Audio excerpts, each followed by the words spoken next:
Do you suffer from overactive thinking disorder? Main symptoms are analysis paralysis, mental exhaustion, irritability, and extreme fatigue. Seriously, OTD should be an official mental condition.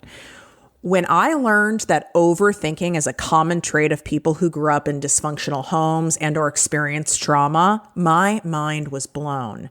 When we are in fear, our minds and bodies go into full self-protection mode. So our minds start hyper scanning our environment because they're on high danger alert. So we take in smells, we take in people's nonverbal cues, tone of voice, things that they say, things that they don't say, every single crumb, every single piece of dust in our environment. And no wonder we start short-circuiting. That is an extreme flood of information and data pouring into our brains all at once on a rapid speed.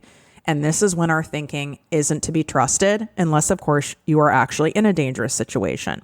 I suffered from OTD for most of my life. And while I still have it, now I know how to prevent it before it starts and how to manage it if it gets ignited. And that's what I'm going to teach you in today's show. You're going to get a heavy dose of audio medication for overactive thinking disorder.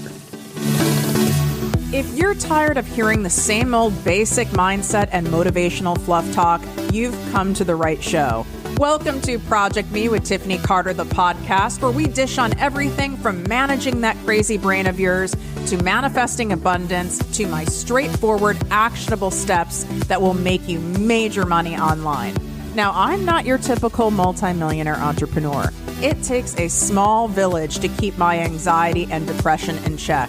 I'm inherently disorganized with an intense obsession with office supplies. Your girl here is a digital marketing content expert who's generated over $200 million in sales.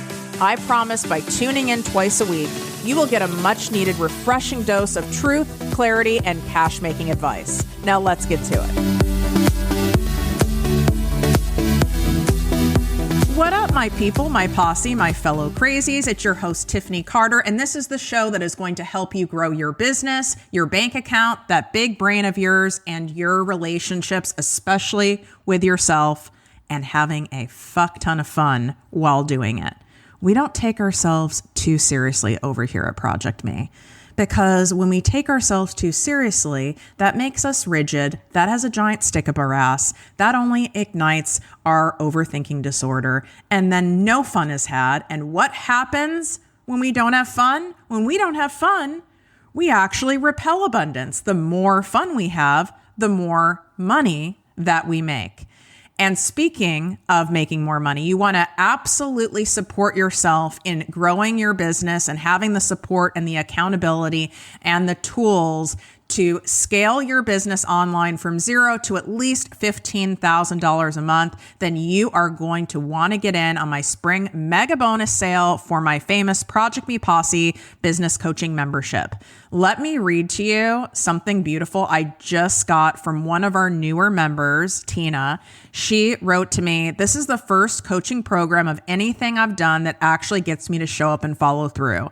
Tiffany takes the overwhelm out of making money online. I love how simple and straightforward she makes everything. Within 3 weeks, I landed 3 new clients, totaling $11,500. Most money I've ever made in a month. My only regret is not joining a year ago when I first heard about it. I'd be so much further along in my business. I'm now here for life. So Tiffany, you're stuck with me." I'm honored to be stuck with you. And I make the Posse where it is month to month and you can cancel at any time. So there's no long-term contracts because I don't want anyone in there who truly doesn't want to be in there, but people stay in there for years and you'll see why once you join. All the details plus more student feedback, all the fun things, and to register and get my content creation made easy bundle for free simply for signing up today are in the show notes, or you can go to projectmewithtiffany.com/ProjectME Posse and get in here. What I always like to tell my students and my clients is that overthinking and overanalyzing is like being in a rocking chair expecting that you're going to be getting your steps in for the day. You're in motion, you're moving, you are expending energy, but you're actually not getting anywhere. And we don't even realize how insane that actually sounds until I just said it. So while you may believe that continuing to rethink and chew on things that bother you is problem solving, is giving you the feeling and illusion that you're taking action and that you're in control, this habit of overthinking doesn't usually provide any resolution. It ends up just exhausting the hell out of you and making you cunty with a K. In fact, overthinking creates more stress by focusing on the negative, dwelling on the past, worrying about the future, going over the what ifs, the what ifs, the what ifs, the what ifs. Registered psychotherapist Nakasha Duke talks about whether overthinking is a mental illness and the steps you can take for overthinking. And I came upon this article from the Cleveland Clinic, which those of you who are not familiar is on par with like the famous Mayo Clinic in terms of like top tier studies, top tier medical professionals. And I wanted to be able to read the answer to this. Is overthinking a mental illness? Because we are certifiably insane when we really are in that hyper overthinking loop. I mean, I can imagine you're nodding right now going, yeah, I do kind of like lose it when I'm in that loop. So here is the answer from a psychotherapist. Is overthinking a mental illness? No, overthinking isn't recognized as a mental health condition. I'm laughing because I can be certifiably insane. But it can be a symptom of depression or anxiety. Overthinking is commonly associated with generalized anxiety disorder, GAD. And by the way, I'm diagnosed with that and medicated for that. So this makes even more sense. GAD is characterized by the tendency to worry excessively about several things. I don't mean to laugh, but we kind of have to like laugh at ourselves while we're working on ourselves and healing. And I don't mean laugh like make fun of, but like all of us are a little nuts. And if you're listening to my show and you resonate with it, or a friend sent you here or a family member sent you here, they also think you're nuts, just so you know. Someone can develop GAD due to their genes, or it could be personality factors like the inability to tolerate uncertainty in life, and it could be life experiences. Normally, it's a combination of all three. Those with GAD may experience worrying excessively about several things for at least 6 months, difficulty controlling anxiety, which can interfere with the ability to function. So what does overthinking look like? If you're like, well, I can overthink about stuff, but like, let's point out what it looks like so you can really self-identify. Worrying that jumps from one topic to the next, thinking of the worst case scenario, struggling to make decisions, including second guessing yourself, even if you've already decided, but then you start second guessing. I see a lot of this going on even right now inside my Selling with Soul program, with people like doing their niche statement and determining which problems they solve for their ideal clients. The amount of like second guessing and fear of picking the wrong thing and not being sure is wild. But also I expect it because I attract a lot of overthinkers, because like attracts like. Trouble concentrating is a symptom, feeling like on edge, and seeking repeated assurance from others. That used to be something that I did. I didn't realize I was doing it, but like I would poll all my friends. Everybody would get polled. It'd be like the Tiffany Carter polling. So if it was which car to buy, should I go out with this guy again? I even did it around like, should I start a business? Should I leave corporate? And I would call so many people on the polling committee. And even after I called all the people, it gave me the illusion that I was taking action and doing something. But usually it left me more and more confused. And also that can end really poorly, because a lot of times you're asking people for their opinion who really don't have any receipts to be giving it to you. And a lot of people, unless they're very highly evolved and have done a lot of work on themselves, they're projecting their own shit on you.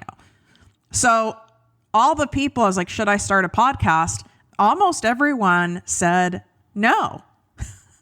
This is not a good thing to poll people. The only people we should be polling is ourselves. And a very trusted like mentor, therapist, something like that. So what happens is a chain effect, according to the psychotherapist Duke. You'll start worrying about one thing, And then you'll be worried about something completely different. You might start worrying about work, and then you'll start worrying about money. And then that leads to you worrying about losing your job. So we have overthinking versus problem solving. And it's a trick. We think we're problem solving by overthinking, but we're not. We're actually doing a completely unproductive energy zapping activity. Problem solving is a great skill to have and can be very productive. It can be easy to believe that all of your worrying and overthinking is actually problem solving, but here's the key difference. When a problem presents itself, brainstorming possible solutions is a positive coping strategy. With overthinking, what happens is that you ruminate, which is where you go over and over and over a problem again and again, but there's no real resolution. You get caught up in the thinking loop and you end where you started. It's like you're in a corn maze where you just end up in the beginning. And in some cases, and this has happened to me, you end up with more worry and anxiety than you did when you started. So how do we do this? How do we get out of this loop? What do we do with all of this stuff? You're not going to maybe like the answer, but you are going to like the result. And so hear me out on this. When I start noticing, you have to kind of train yourself and be willing to catch yourself at doing this. And maybe you have a trusted friend or a coach or a therapist where you can say, like, I really want to work on this overthinking tendency, this habit of mine. And if you notice I'm doing it, make it fun. Have a code word. Have it be like pineapple or newsflash, or I don't know, succulent. Like, come up with a funny word that someone who you trust in your life, who will actually call you out, will say that when you're in your loop. Therefore, it's also not shaming.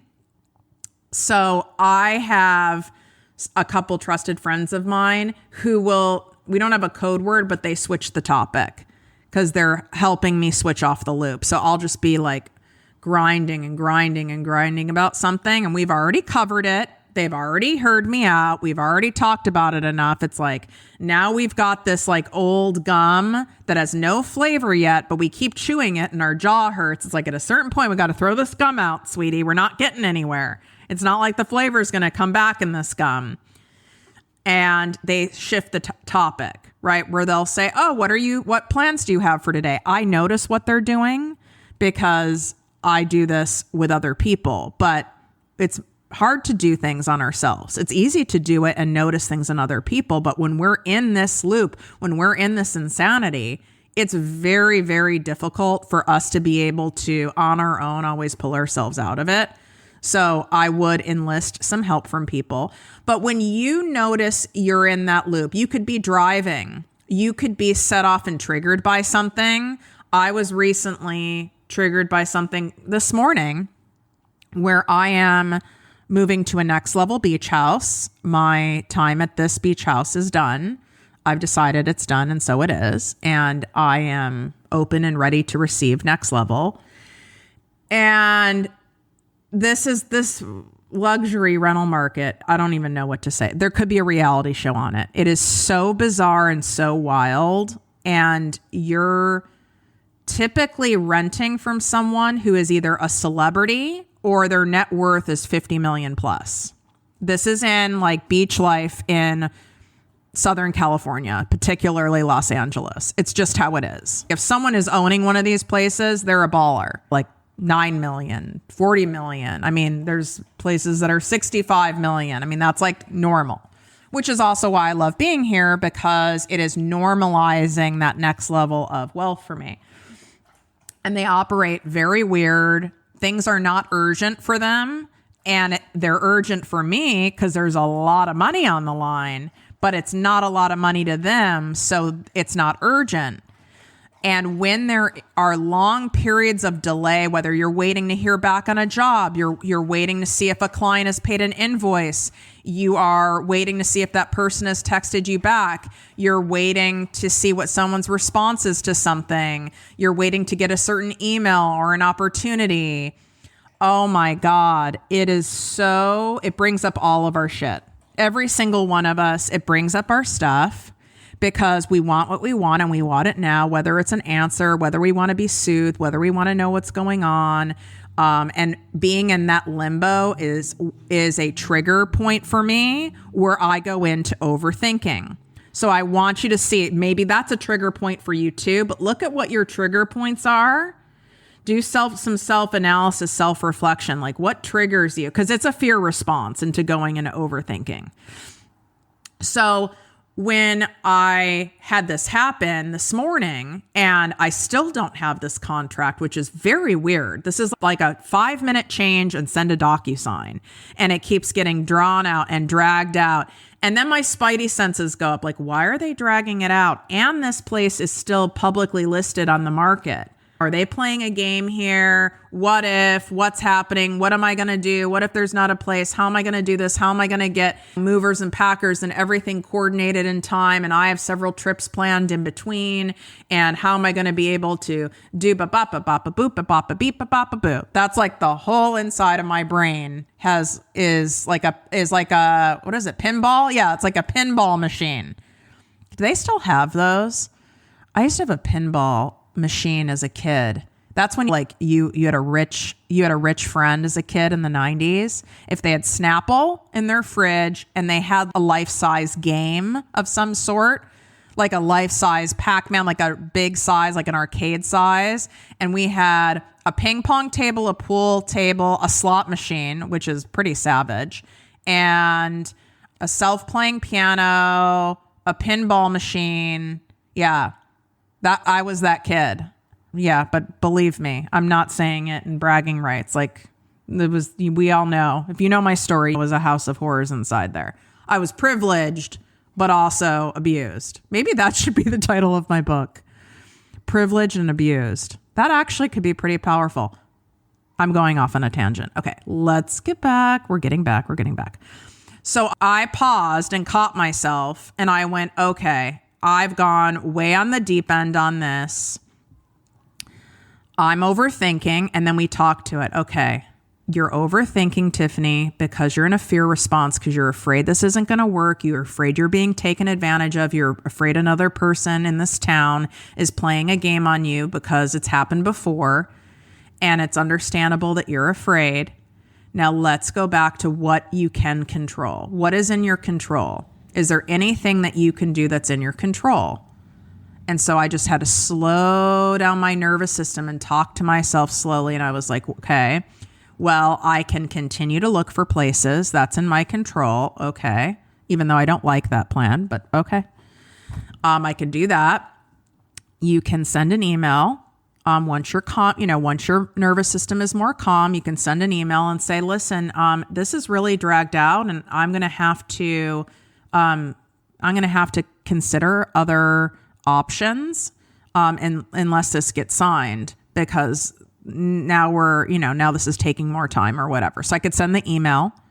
What else could I do? I could call a trusted friend. I could call my realtor and, kind of vent a little bit and share my frustration so that I feel heard and I feel understood and validated.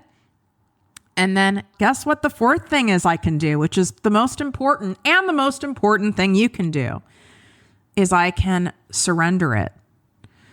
I can let it go. I can do what I can control and let the rest go, even if it's for an hour. That doesn't mean I'm using hope as a plan. But maybe I go for a nice beach walk. Maybe I eat an egg sandwich. Maybe I record this podcast episode to you, which is exactly what I did. I was like, okay, let's do a healthy distraction and I'll record the podcast episode. And if I want to pick this back up and chew on it, if I want to pick up that old tasteless gum that's almost hard as a rock and I want to keep chewing on it, I can pick it up after I do this.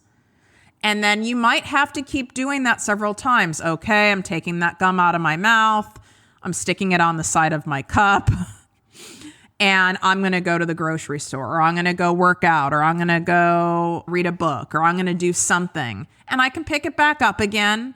And the more times you do that, you're not going to want to keep picking it back up again. I've set it down. And you want to know what happened? because that's a helpful way of turning it over and letting it go. But it can't just be like, I let it go and I continue to do laundry. You'll be chewing on it the whole time. You have to deliberately say, for this next 30 minutes, I'm going to go do this and I'm going to let it go, and then give yourself permission to pick it back up.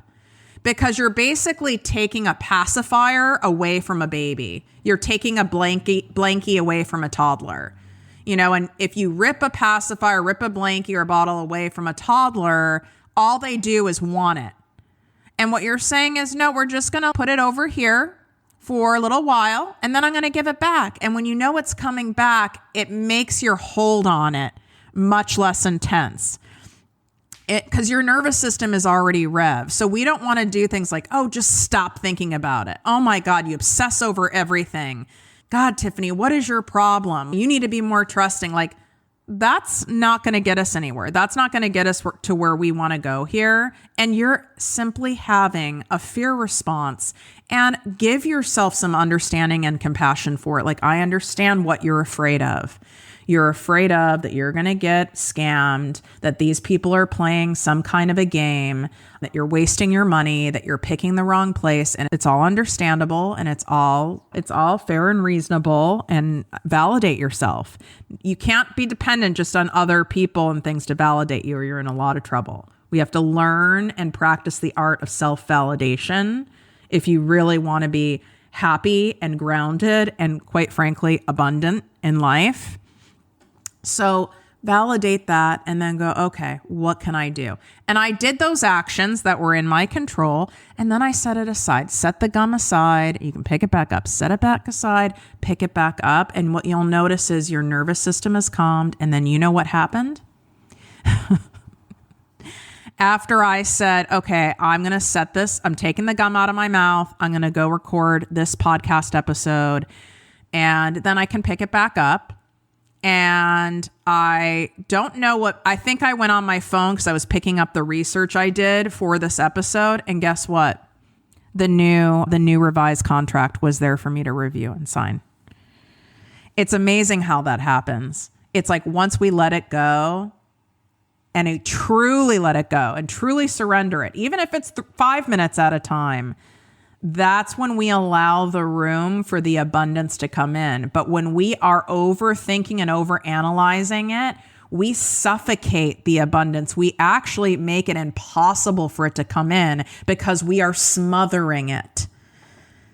You've got to leave some room for the damn thing to breathe. So give yourself some breathing room. Share this episode with a fellow overthinker who doesn't necessarily realize that it is coming and is rooted from fear, which is understandable, and a very practical, reasonable, simple way in order to stop this insane spin cycle. And maybe if it's something that is really debilitating to you, as it was for me most of my life, maybe it is time you go see someone and get a diagnosis.